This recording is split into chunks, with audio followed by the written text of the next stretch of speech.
नमोऽस्तुते व्यासविशालबुद्धे फुल्लारविन्दायतपत्रनेत्र येन त्वया भारततैलपूर्णा प्रज्वालितो ज्ञानमयप्रदीपः नारायणं नमस्कृत्यं नरं चैव नरोत्तमं देवीं सरस्वतीं व्यासं ततो जयमुदीरयेत्. नारायणाला, नरश्रेष्ठ नराला, देवी सरस्वतीला, भगवान वेदव्यासांना नमस्कार करून जय नावाच्या इतिहासाला मी नीलाभ्यंकर सुरुवात करते. ओम नमो भगवते वासुदेवाय.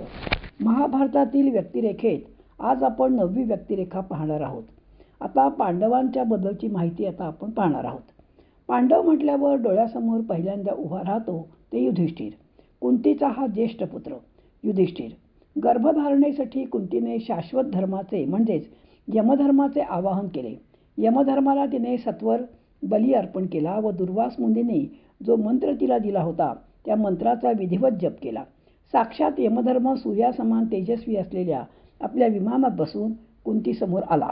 मला आपल्यापासून पुत्र व्हावा असे ती यमधर्माला म्हणाली. त्याप्रमाणे प्राणीमात्रांच्या हिताला जपणारा पुत्र तिला प्राप्त झाला, तोच युधिष्ठिर. जन्मल्यानंतर आकाशवाणी झाली की हा पुत्र पुरुष श्रेष्ठ ठरेल, धर्मशिलामध्ये श्रेष्ठ ठरेल आणि पराक्रमी व सत्यवचनी होईल आणि पृथ्वीचा राजा होईल. पांडूचा हा पहिला पुत्र युधिष्ठिर या नावाने विख्यात होईल. राजा म्हणून त्याचा खूप मोठा लौकिक होईल. त्रिभुवनात त्याची कीर्ती पसरेल. तो अपार कीर्ती मिळवेल.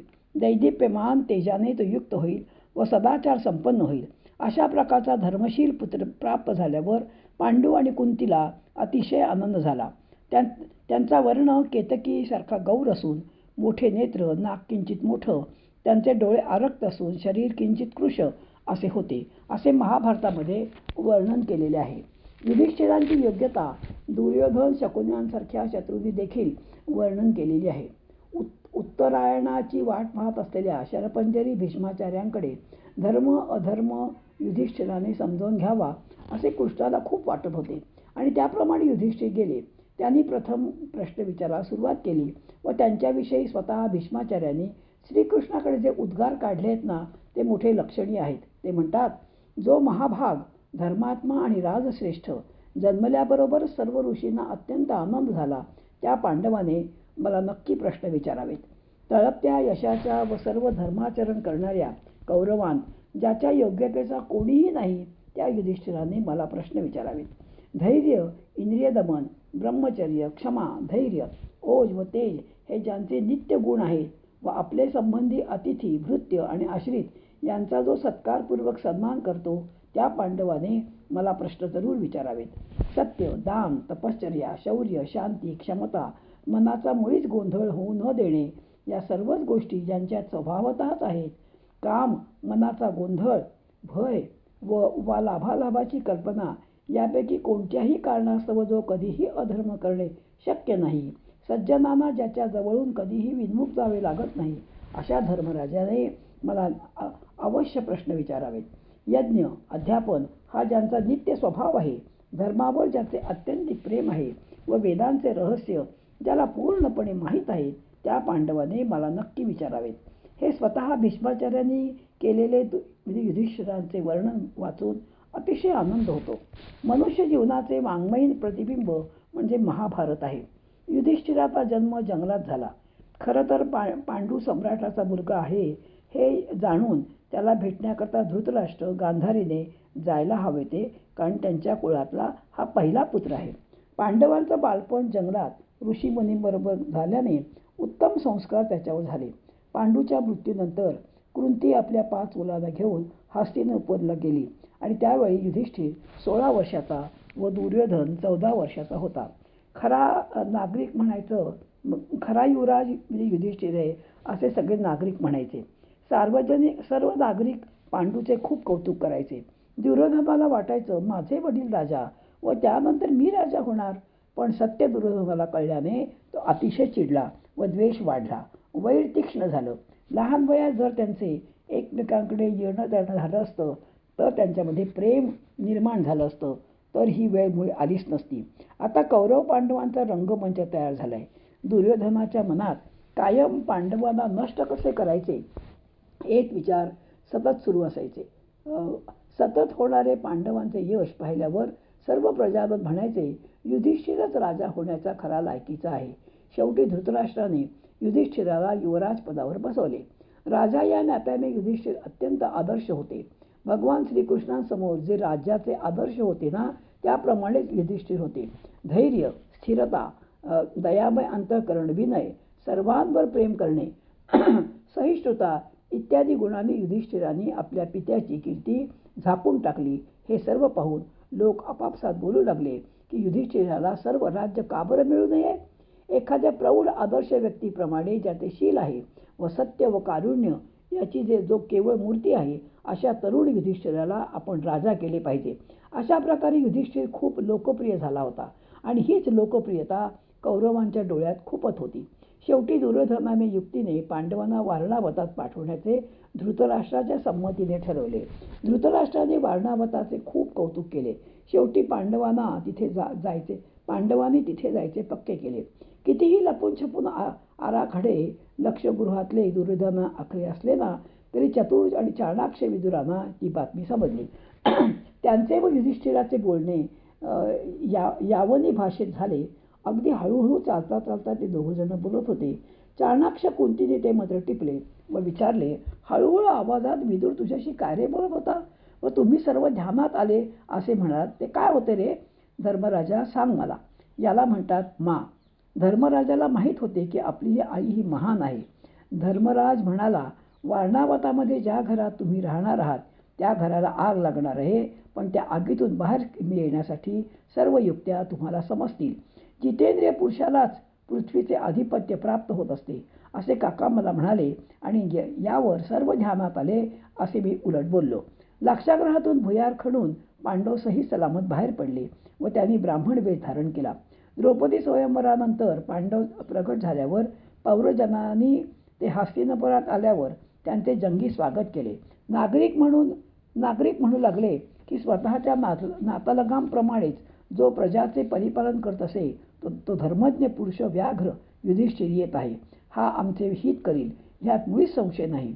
भारतीय राज्ययंत्राचे स्वरूप विषद करीत असताना पूर्वी असे सांगितले आहे की राज्य ही भोगाची वस्तू नसून ती कर्तव्याची वस्तू आहे. राजा प्रकृतिरंजनात अशी राजाची व्याख्या भारतीय शास्त्रज्ञांनी केलेली आहे. राजा हा प्रजेचा मातापिता असतो. प्रजेच्या सुखासाठी सतत झटणे हे राजाचे प्रमुख कर्तव्य असते. राजपद ही सुखाची गोष्ट नाहीये. देवघरातील नंदादीपाप्रमाणे प्रजानुरंजनाच्या उदात्त ध्येयासाठी जीवन सतत तिळतिळ जाळणे हेच राजाचे प्रमुख कर्तव्य असते. जसा प्रभू रामाने सीतामाईंचा प्रजारंजनासाठी त्याग केला, युधिष्ठिर हे देखील महानुभावांपैकी एक आहेत. जसे प्रभू राम सर्व प्रजाजनांचे लाडके होते, तसेच युधिष्ठिरही सर्व नागरिकांचे अत्यंत आवडते होते. प्रभू राम अरण्यात जात असताना सर्व प्रजा त्यांच्या पाठोपाठ जायला निघाली. तशीच गोष्ट युधिष्ठिरांच्या वनगमनाच्या वेळी घडली. युधिष्ठिर आपल्या भावांबरोबर वनवासात जायला निघाले. सर्व नगरवासी त्यांना अतीव दुःख झाले. भीष्म, द्रोण, विदुर, कृप यांची वारंवार निंदा लोक करू लागले. ज्या ठिकाणी दुर्योधन, दुःशासन, कर्ण शकुनीच्या साह्याने राज्य करणार आहेत ते कुल तर शिल्लक तरी राहू शकेल का?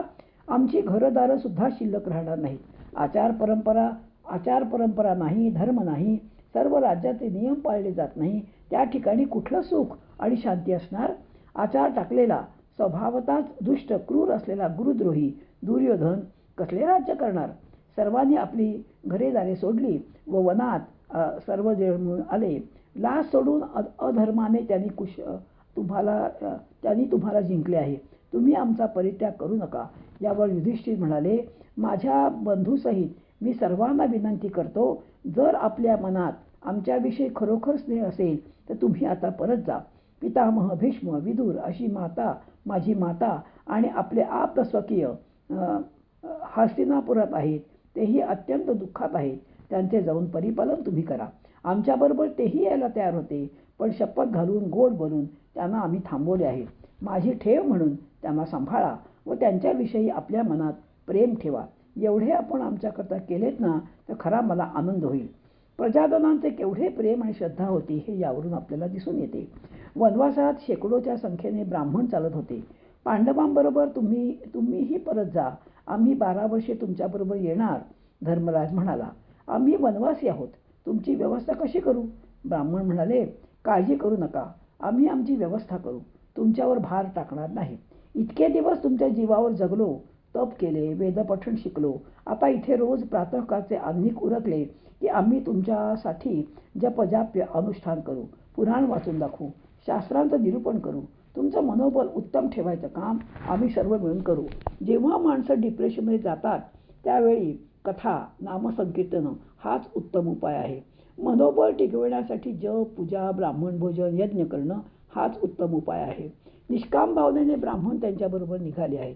एकदा युधिष्ठिराला भेटायला शौनक ऋषी आले. म्हणाले, राजाद्वारे उदास का दिसतोयस? राज्य गेले, राजप्रसाद सोडावा लागला, त्याचे मला दुःख नाही मुने. माझ्या खिन्नतेचं कारण वेगळंच आहे. या ब्राह्मणांची भोजन व्यवस्था मी करू शकत नाही, हे माझे दुःख आहे. इंद्रप्रस्थात सोन्याच्या ताटात 88,000 स्थानकांचे भोजन रोज व्हायचं आणि 30,000 साधूंना मी रोज भोजन पोचवायचो. पण आता माझा नाईलाज आहे. एकदा धौम्य ऋषीने 108 सूर्यांची नावं धर्मराजाला सांगितली. रोज सूर्याचे अनुष्ठान करायचे. सूर्य प्रसन्न झाला व त्याने सौम्य रूपात दर्शन दिलं व त्याने तांब्याचं अक्षय पात्र दिलं. रोज सकाळी पूजा करायची. दिवसभर त्यातून शिजलेलं अन्न मिळेल. द्रौपदीचं भोजन होईपर्यंत अन्न मिळेल. हे सगळे गुण आपण जर पाहिले ना, आता थोडे हे सगळे गुण आपण आता युधिष्ठिरामधले पाहिले. आता थोडे युधिष्ठिरातील दोष पाहूयात. मानवतेच्या इतक्या दैदिप्यमान गुणाने युक्त असणारे युधिष्ठिर यांच्यात अनेक दोष होते. महाभारत सांगतं की 100% कोणी गुणवान नाही तर 100% कोणात दोषही नाही. जीवन म्हणजे गुणदोषांचे मिश्रण आहे. केवळ भगवंत सर्व गुण संपन्न आहे. एकही दोष भगवंतात आढळत नाही.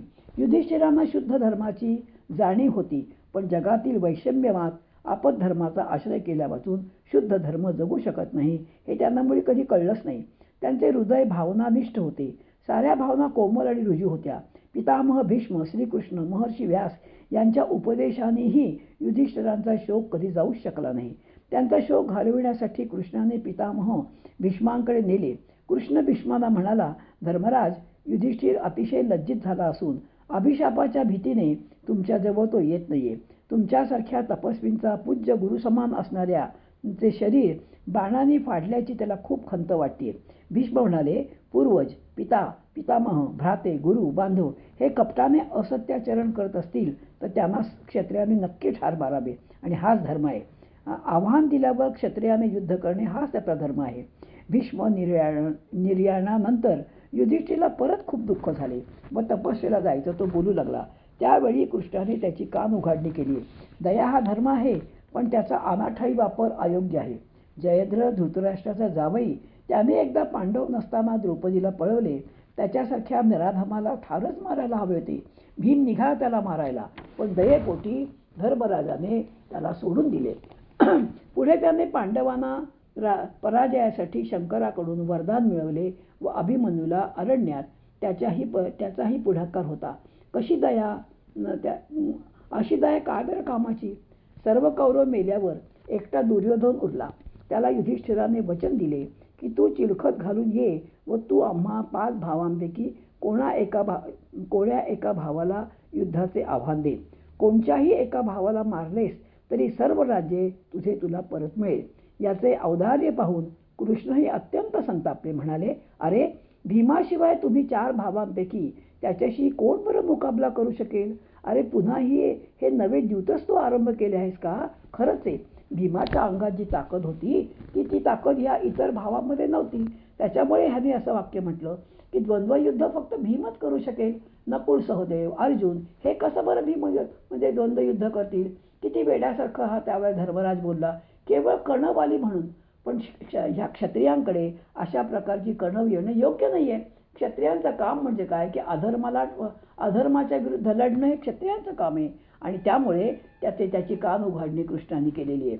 न्यायाने दुर्योधनाला कधीच जिंकता येणार नाही आणि तू त्याला वचन दिलेस. काय हा मूर्खपणा करून बसलास? युधिष्ठिराच्या सर्व सद्गुणांची माती करणारे व्यसन म्हणजे द्यूताच आहे, हे सगळ्यांना माहीतच आहे. द्यूत हा क्षत्रियांचा धर्म आहे. हे जे आपण म्हणतो ते चूक आहे. द्यूत हे व्यसनच आहे आणि कुठलंही व्यसन जे असतं ते वाईटच असते. ते माणसाला अधोगतीलाच देतं. आणि अशा प्रकारे युधिष्ठिराने जे द्यूत खेळलं, म्हणजे शेवटपर्यंत युधिष्ठिर एकदाही द्यूत खेळलेला नाहीये. त्याच्या हातामध्ये फासे शेवटपर्यंत आले नाहीयेत. पण त्याच्यामुळे काय काय घडलं हे आपण पाहिलंच आहे. युधिष्ठिराला द्यूत येत नाही, पण खेळायला मात्र त्याला खूप आवडतं. मग त्याला कोणी द्यूताचे आव्हान दिले की तो नाकारत नव्हता. त्यामुळे सर्वनाश झाला. हे सर्वांना माहीत आहेच. इतके असूनही त्याने विराट नगरीत कंक नाव स्वीकारून राजांशी द्यूतच खेळत असे. म्हणजे जेव्हा 13व्या वर्षी अज्ञातवासामध्ये प्रत्येकाने काय काय कामं करायची ती वाटून घेतली, तर हा म्हणाला मी तर राजाशी द्यूत खेळीन. म्हणजे ज्या द्यूतामुळे सर्वनाश झाला, पायावर कुऱ्हाड मारून घेतली, जे होत्याचं नव्हतं झालं, इतकं सुंदर राज्य सुरू होतं, हे एवढं हे बघून सुद्धा पुन्हा त्याला काय वाटलं की आपण याच्याबरोबर काय खेळतो द्यूत, असं हे व्यसन आहे. आणि म्हणून व्यसन जे आहे हे माणसाला फारच म्हणजे अगदी खोल खड्ड्यात टाकतं. हेच आपण इथे उदाहरण पाहिलंय. आणि सगळे जरी गुण असले, जशी पूर्ण एक आंब्याची आढी आहे आणि त्या आंब्यामध्ये एक जर कुचका आंबा असेल ना, तर ती पूर्ण आढी ती खराब होते. तसंच एवढा सर्व गुण संपन्न, एवढा धर्मनिष्ठ असणारा म्हणजे राजा आपला युधिष्ठिर हा केवळ काही गुणांमुळे आणि त्या सगळ्या गुणांमुळे त्याच्या पाणी कसं फिरवलं गेलं हे आपल्याला द्यूतावरून कळतं. द्यूत वाईट आहे हे माहीत असूनही व्यसनात तो अडकला व दुसरे पितृगौरवाचा आंधळा वापर हे होय. वनपर्वात एक महत्त्वाची घटना घडली आहे. वनवासात असताना सर्वांना खूप तहान लागली. युधिष्ठिराने आपल्या भावांना पाणी आणायला पाठवलं. तेव्हा त्यांनी एक सरोवर पाहिलं आणि त्याचा मालक होता एक यक्ष. यक्षाने पहिल्यांदा गेला नकुल, आणि नकुलाला ते म्हणाले की तुला जर पाणी प्यायचं असेल तर माझ्या प्रश्नाची तुला उत्तर द्यायला पाहिजे. पण त्याच्याकडे दुर्लक्ष करून आणि जेव्हा नकुल पाणी प्यायला गेला, नुसतं पाणी हातात घ्यायच्या पूर्वीच आणि तो गतप्राण झाला. आणि ह्याच सगळ्या बाकीच्या 3 भावांची सुद्धा हीच गत झाली. त्याच्या प्रश्नाची उत्तरं कोणी दिली नाहीत आणि 4ही भाऊ मात्र त्या सरोवराजवळ मरून पडले. आता पाळी आली आणि ती म्हणजे युधिष्ठिराची. युधिष्ठिर जेव्हा पाणी प्यायला गेला तेव्हा त्यांनी युधिष्ठिराला सुद्धा प्रश्न विचारले, ज्याची उत्तरे युधिष्ठिराने बरोबर दिली. तेव्हा यक्ष अगदी प्रसन्न झाला. हे जे यक्ष प्रश्न आहेत ना, हे अतिशय महत्त्वाचे प्रश्न आहेत. आपल्या जीवनामध्ये फार उपयोगाचे आहेत. ते आपण पुढे काही दिवसांनी पाहणारच आहोत. यक्ष म्हणाला, तू मेलेल्या एका भावाला मी जीवनदान देईन. तू तुझ्या 4 भावांपैकी एका भावाला तू जिवंत करू शकतोस. कोणते सांग? हा भारदार छातीचा श्यामवर्ण असणारा, दिसायला अतिशय सुंदर हा जो नकुल आहे ना, तो जिवंत व्हावा अशी माझी इच्छा आहे. हे ऐकल्यावर यक्षाला खूप आश्चर्य वाटलं. त्याला वाटलं तो आपल्या 2 भावांना जिवंत करेल. ज्या भावांमुळे आणि सगळी ताकद आहे त्या भावाला जिवंत न करता नकुलाला कसं याने जिवंत केलं. 10,000 हत्तीचं बळ असणारा हा त्याचा लाडका असणारा जो भीम हा सोडून ह्या नकुलाला जिवंत करा म्हणाले. हा सर्वांचे आश्रयस्थान असणारा अर्जुन सोडून हा सावत्र भावाचे नाव घेतलेस. अरे मोठे आश्चर्य वाटते. धर्मत्याग करण्याची माझी इच्छा नाही असं युधिष्ठिर म्हणाले. सर्व परमार्थापेक्षा दया हाच परमश्रेष्ठ धर्म आहे. कुंती, माद्री ह्या माझ्या पित्याच्या 2 भार्या, या माझ्या पण 2 माता ह्या सारख्याच माझ्या प्रेमाच्या आहेत. मी माझ्या आईचा मुलगा कुंतीचा मुलगा मी जिवंत आहे. आता माद्रीचाही एखादा मुलगा जिवंत असावा आणि म्हणून मी नकुलाला जिवंत करा असं सांगितलं. म्हणजे यांच्यात मी कधी भेदच केला नाही. जसं मी आईवर प्रेम केलं तसंच मी ह्या माझ्या दुसऱ्या आईवर सुद्धा प्रेम केलंय. दोघींनाही पुत्रवती असल्याचा मान मिळायला पाहिजे. म्हणून यक्षा नकुलच तू जिवंत कर असं माझं म्हणणं आहे. यक्ष हे ऐकून खूप खुश झाला व सर्वांना त्यांनी जीवनदान दिलं. यक्षाच्या परीक्षेत युधिष्ठिर सर्व पूर्णपणे उतरला. अशीच आणखीन एका युधिष्ठिराची परीक्षा घेतली होती. श्रीकृष्ण निर्याणानंतर सर्व पांडवांनी आपल्या मुलाला म्हणजे परीक्षितीला राज्यावर बसवलं आणि ठरवलं की आता सुद्धा आपण निजधामाला जायचं. आणि म्हणून सर्व पांडव द्रौपदीला घेऊन हिमालयाच्या दिशेने निघाले व एकामागून एक त्यांचे सर्व बंधू द्रौपदीसहित रस्त्यात गतप्राण झाले. एक कुत्रा मात्र शेवटपर्यंत युधिष्ठिराबरोबर चालत राहिला. शेवटी देवेंद्र स्वतःचा रथ घेऊन युधिष्ठिराला सदेहवर स्वर्गात न्यायला आला. मी एकटा रथात बसणार नाही, हा कुत्राही माझ्याबरोबर येईल. कसं शक्य आहे युधिष्ठिरा, असं इंद्र म्हणाले. युधिष्ठिर म्हणाला, हा कुत्रा माझ्यावर अत्यंत प्रेम करणार आहे. अरे पण याला स्वर्गात मुळी स्थानच नाहीये, हा तुझ्याबरोबर येऊ शकत नाही. कोणत्याही परिस्थितीमध्ये मी कुत्र्याला सोडणार नाही.